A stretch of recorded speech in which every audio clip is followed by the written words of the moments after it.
17-year-old Vithiya was the kind of girl people rarely noticed in a crowded room. But everyone remembered once she was gone.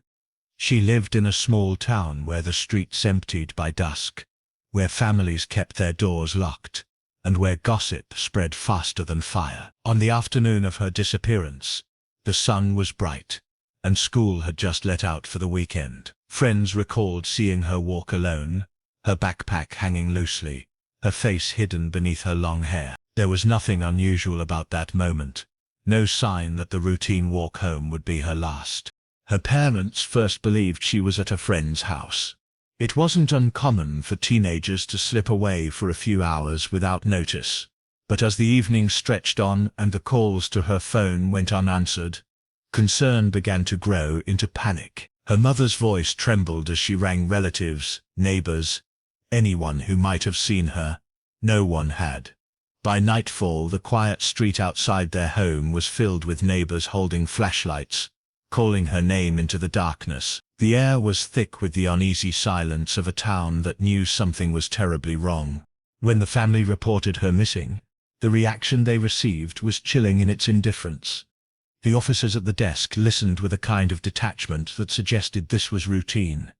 They logged her as a possible runaway, the easiest explanation, one that required no urgency. The parents pleaded, describing her character, her discipline, her dreams of becoming a doctor.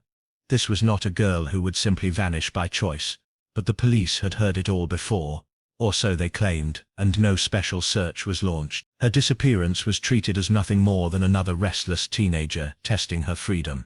That night, while the family sat in anguish, whispers began circulating through the town. A group of teenagers claimed they had seen something strange. A girl struggling near the edge of the industrial zone, pulled toward a black van with no license plates. The story spread quickly, but when shared with authorities, it was dismissed as unreliable. Teenagers, after all, were not considered trustworthy witnesses. Yet the story lodged itself in the minds of those who cared, planting the first seeds of dread that Vithiya had not simply vanished, but had been taken. Unbeknownst to most, something even darker was already unfolding in the hidden corners of the internet. On obscure forums known only to those who sought them, a video began to surface. Grainy, shaky, and poorly lit, it showed a teenage girl in a room with peeling paint and a single light bulb swaying above her. Her hands were bound, her eyes wide with terror. The camera lingered in ways that felt deliberate, as though whoever filmed it knew exactly what they were creating. The face was partially obscured, blurred in parts, but for those who knew Vithiya, the resemblance was haunting. The video was not freely shared. It was whispered about, offered for sale like a commodity, priced in cryptocurrency, and exchanged in secret. To outsiders, it might have looked staged. Another disturbing piece of shock content designed to provoke fear. But those who examined it more closely recognized details that made it all too real. The tremor in her breathing, the rawness of her skin where ropes had bitten, the desperate glance toward the camera as though she knew someone was watching, but not helping. The first time her family heard about the tape was through a neighbor's hushed words. At first, they refused to believe it. The thought that their daughter could be exploited in such a way was unbearable. But as more mentions of the footage emerged, they could not ignore it. Eventually, someone handed them a copy. It was short, no more than 2 minutes, but it shattered them. The image of their daughter, broken and terrified, was no longer a rumor. It was undeniable. Armed with the tape, they returned to the authorities. They demanded action, insisting that this was proof she had been taken.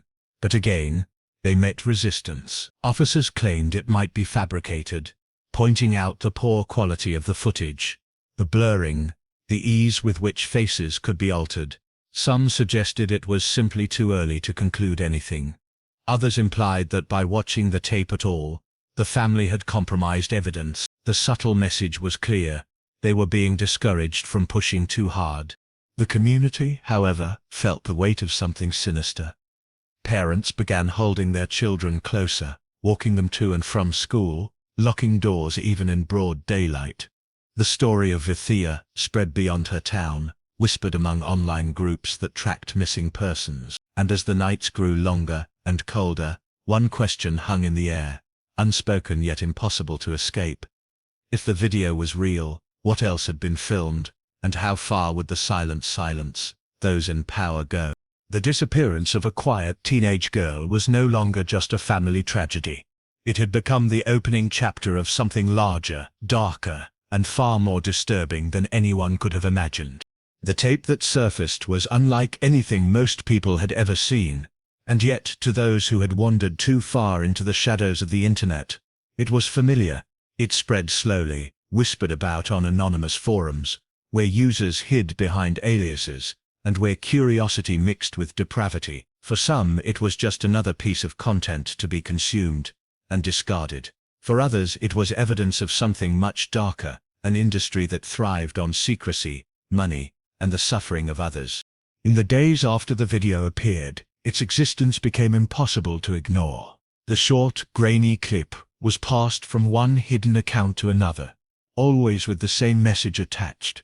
It was available for purchase in its full form. What buyers received was not simply footage of a frightened girl, but a product carefully packaged for maximum impact. The camera was positioned in ways that emphasized her fear, as if her suffering had been scripted. The environment looked staged, the lighting deliberate, the sound manipulated to capture each whimper, each plea that the blurred audio barely concealed. It was no accident. It was theater, but theater with a victim who was living through it. The family, desperate to prove Vithiya was alive, carried the video to the authorities. To them, this was undeniable proof that she had not run away, that she was being held against her will. They presented the tape to officers who watched it with blank expressions, hiding behind technical language. Some claimed it looked staged, an imitation meant to shock but not to document reality. Others argued that the face was too unclear, that nothing in the video could definitively identify her. For the grieving family, it felt like deliberate avoidance, a refusal to face the truth staring at them from the screen. But behind closed doors, whispers traveled even within law enforcement. A handful of investigators admitted quietly that they had seen similar tapes before. They knew that a hidden trade existed, a trade in which real suffering was recorded and sold like contraband. They also knew that pursuing such cases was dangerous. The people behind the networks had power, influence, and the ability to erase evidence as quickly as it surfaced. Those who tried to dig deeper often found themselves reassigned, silenced, or overwhelmed by bureaucratic barriers. The family could not see these hidden forces. All they saw was indifference, where they expected urgency. Online, the tape took on a life of its own. It was dissected by strangers, paused, and analyzed frame by frame by those searching for answers and those searching for thrill. Some claimed the girl in the video was certainly Vithiya, pointing to the shape of her face, the way she turned her head, the necklace that briefly glimmered under the light. Others argued it was someone else entirely, another victim whose name would never be known. The debate only added to the family's torment, turning their daughter into a subject of speculation rather than a person in need of rescue. As the clip circulated, people began to realize that this was not an isolated event. Researchers, activists, and journalists who had tracked such material in the past pointed out that videos like this were part of a larger market. They were not random acts of cruelty, but part of an organized system that operated in the shadows, catering to buyers willing to pay for what should never exist. These buyers remained hidden, masked by technology, their transactions buried in cryptocurrency transfers that left no clear trail. Each video had a price, and each price ensured silence from those who benefited. The most chilling aspect was the speed at which the tape spread and disappeared.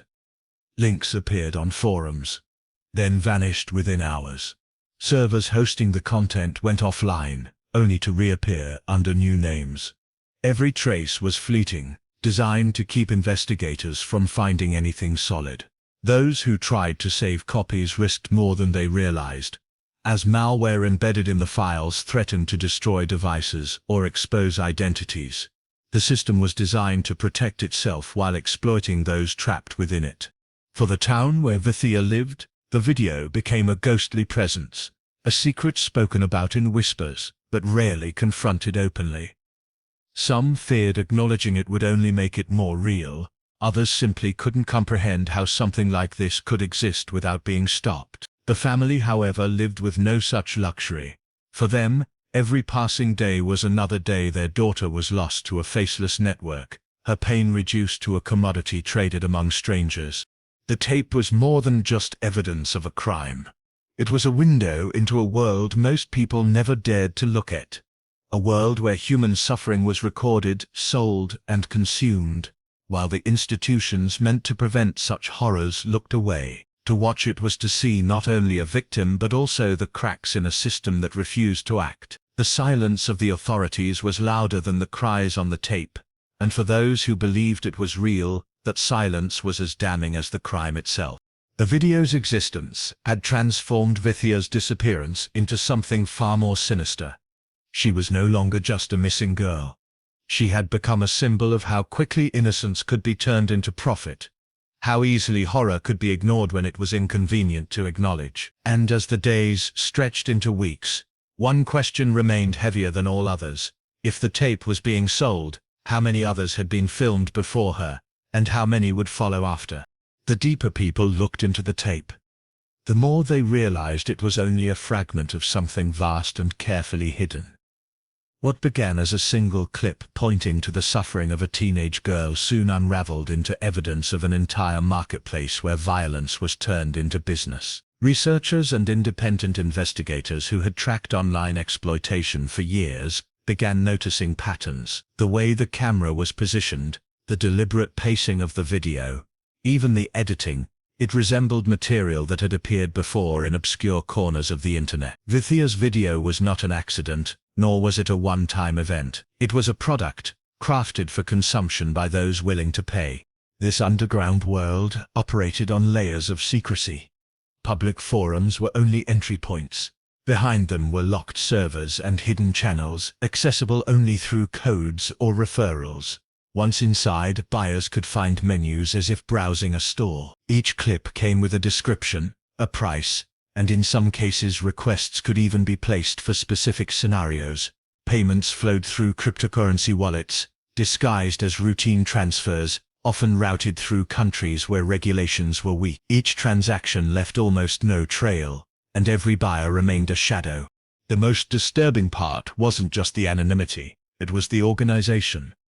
Everything about the trade suggested structure, networks of people working together, ensuring the supply of content and the safety of those who profited from it.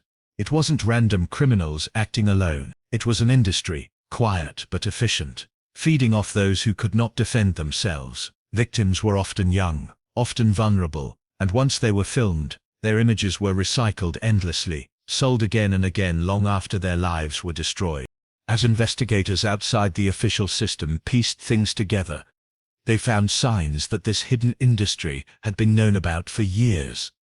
Whistleblowers claimed that authorities had encountered cases before, videos that seemed authentic, forums where this trade took place.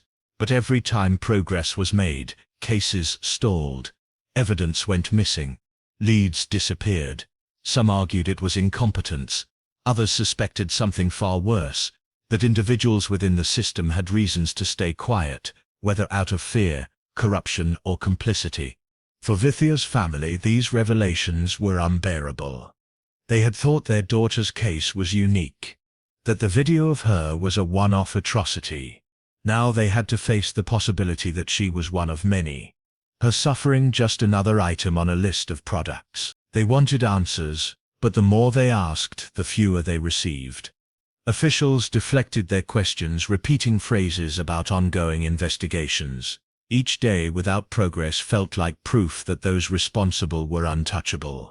Meanwhile, online activists continued digging, mapping connections between forums, tracing usernames, and following cryptocurrency transactions. They uncovered accounts that had been active for years, posting new content, then disappearing when too much attention arrived. They saw the same symbols appear in different places, marks left almost like signatures by those creating the videos. It was a cycle: abduct, film, sell, vanish, and begin again. What was most chilling was how quickly a new video would surface after another disappeared. as though there was never any shortage of victims. Journalists who tried to investigate faced their own risks. Some had their emails hacked, their stories blocked by editors citing legal issues, and their sources went silent overnight.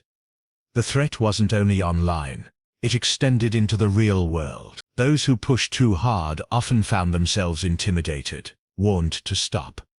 The system didn't just protect itself with anonymity, it protected itself with fear. The small town where Vithiya once lived was left in uneasy silence. People wanted to believe she would be found, that justice would come, but the whispers about the video spread doubt. Parents held their children tighter. Schools warned students not to walk home alone. And the once familiar streets felt unsafe. It wasn't just about Vithiya anymore.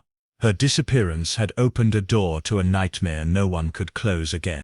As weeks turned to months, more evidence surfaced that the tape of Vithiya had been sold multiple times. Buyers in different countries had accessed it, some even leaving cryptic comments about its authenticity. Each sale meant someone had watched her last moments as entertainment. Each purchase ensured that others would follow. The idea that her death had been turned into profit was almost too much to bear. The silent industry thrived because people were willing to consume what should never exist.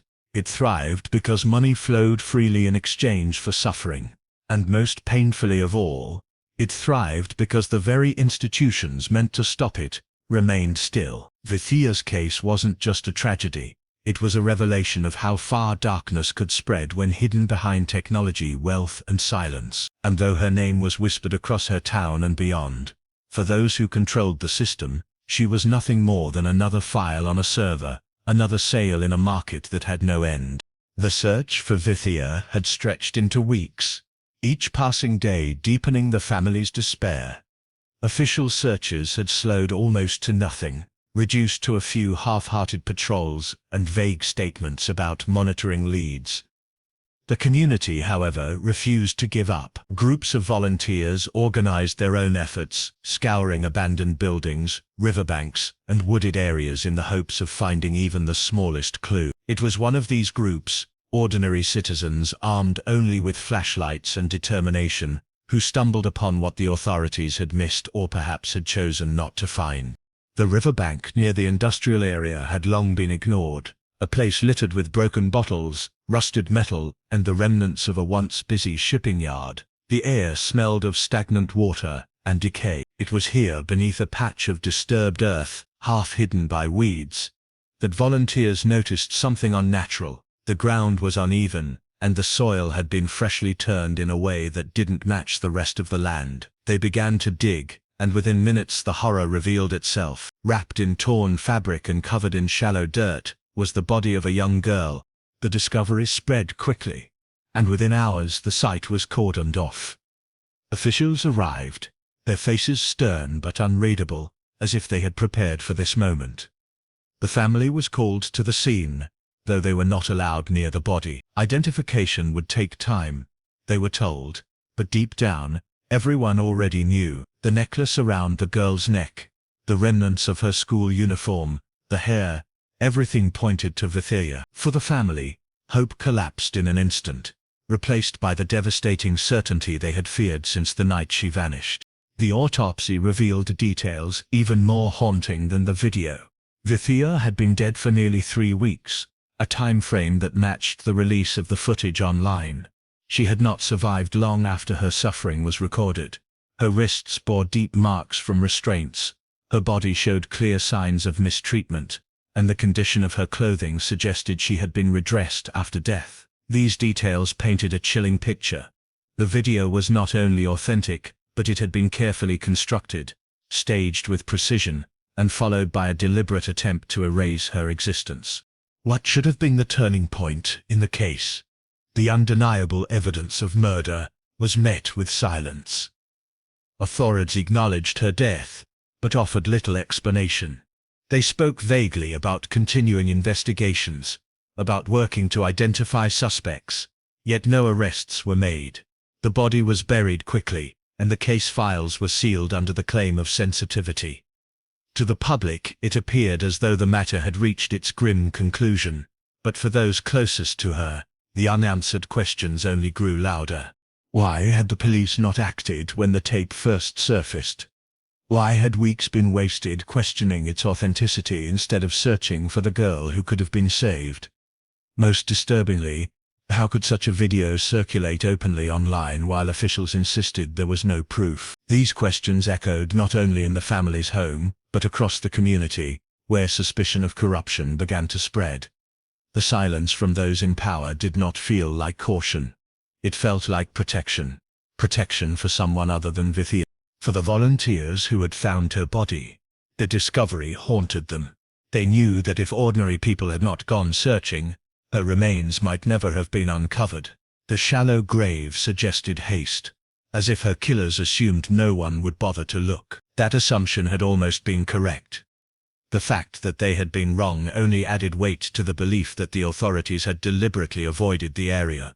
The riverbank was close to where witnesses claimed a van had been seen, the night she vanished. How could investigators have missed it? The truth seemed buried as deeply as the girl herself. Whispers circulated that powerful figures were involved, that exposure of the network would implicate people whose names were not meant to be spoken aloud. Whether these claims were conspiracy or reality mattered little. The effect was the same. The community grew more fearful, convinced that the case was not being solved because it was not meant to be solved. For the family, grief was compounded by frustration. They were left with no closure, only the hollow rituals of mourning. Their daughter's death was not simply a crime, it was a spectacle, filmed, sold, and then dismissed. The burial gave them no peace. Only the bitter knowledge that her killers walked free, shielded by shadows and silence. The discovery of the body should have brought justice. Instead, it revealed the depth of a failure larger than one murder. It showed how easily a life could be taken, recorded, and traded without consequence. It showed how institutions could remain unmoved even when confronted with undeniable truth. And it left behind a haunting realization. Vithiya had not only been killed, she had been abandoned, first by those who exploited her, and then by those who should have saved her. Years have passed since the day Vithiya's body was pulled from the shallow grave by the river. But the case continues to hang in the air, like an unfinished sentence. Her story is retold in whispers, shared by parents as a warning to their children, and kept alive by online communities that track unsolved crimes. Officially, the file still sits labeled as open, yet no progress has ever been reported. The silence surrounding her death is louder than any announcement could be, and in that silence, suspicions have only deepened. The questions that were raised in the immediate aftermath remain unanswered. Why did the police hesitate when the tape first surfaced? Why was the authenticity of the footage doubted, despite clear signs of its realism? And most troubling of all, why did the investigation stall as soon as her body was found, as if the discovery of death meant the end of pursuit rather than the beginning of justice? Each time the family asked for answers, they were met with the same rehearsed phrases. The investigation is ongoing. We cannot comment at this time. We are following every lead. Years later, these phrases have come to feel like barriers meant to keep them quiet rather than assurances of progress. Whistleblowers who once worked within law enforcement have spoken cautiously about the case, suggesting that tapes like the one featuring Vithiya were not new to investigators. Some admitted, off the record, that entire collections of similar videos had been seen before, locked away in evidence rooms, but never fully pursued. The reason, they claimed, was not lack of proof, but the scale of the network involved. To chase those responsible would mean exposing connections that reached beyond small-time criminals, possibly into areas of power, where exposure would have consequences far beyond a single murder. Whether out of fear, corruption, or simple unwillingness to fight a battle too large, the result was the same: inaction. For the family, this silence was another form of cruelty. Their daughter had not only been killed, she had been consumed by an industry that turned her final moments into profit. To watch the world move on while the people responsible remained unnamed was unbearable. They became advocates, speaking at gatherings, reaching out to journalists, pleading for someone to keep her case alive. Their message was always the same. Vithiya's story was not unique. and ignoring it only ensured that it would happen again. Online communities picked up where officials would not. Independent investigators traced digital footprints, following cryptocurrency trails, mapping connections between anonymous accounts. They uncovered links between forums in different countries, noticing recurring usernames and repeating symbols left behind like signatures. Yet every time they thought they were close to exposing something concrete, the trail vanished. Servers went offline, accounts deleted themselves, new ones appeared under different names. It was a system designed to remain one step ahead of anyone searching for it. What made the story even more chilling was the realization that buyers had been real people, ordinary citizens on the surface. But behind their screens they had willingly paid to watch a young girl suffer. Each purchase was another nail in the coffin of justice. Because as long as there was demand, there would always be someone willing to supply. It turned Vithiya's death into more than a tragedy. It made it a transaction, a cold exchange of money for cruelty. Her story eventually became symbolic of something larger. Documentaries, articles, and podcasts spoke of her as a case study in systemic failure. She was no longer just one girl from a small town. She was a reminder of what happens when silence becomes more powerful than truth. Activists carried her picture at protests. Her name was used in campaigns against online exploitation. And for many, she represented the countless others whose stories never even surfaced. Yet for all the awareness, the reality remained unchanged. No one had been arrested. No names had been released. The people behind the camera, the ones who buried her body, the ones who profited from her final moments, they were still out there. And so the story lingers, suspended between outrage and resignation. The most unsettling thought is not that the case remains unsolved, but that it was never meant to be solved. Each unanswered question suggests a truth too dangerous to acknowledge.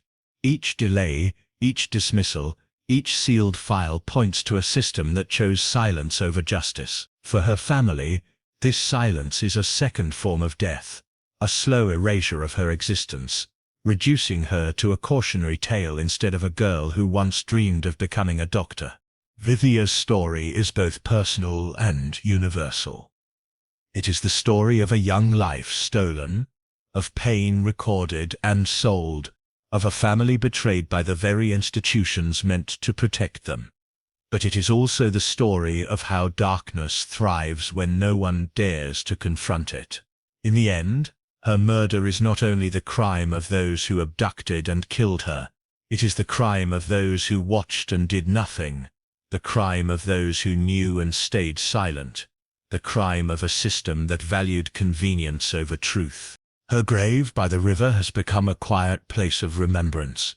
Flowers are left there by strangers who never knew her, but feel the weight of her story.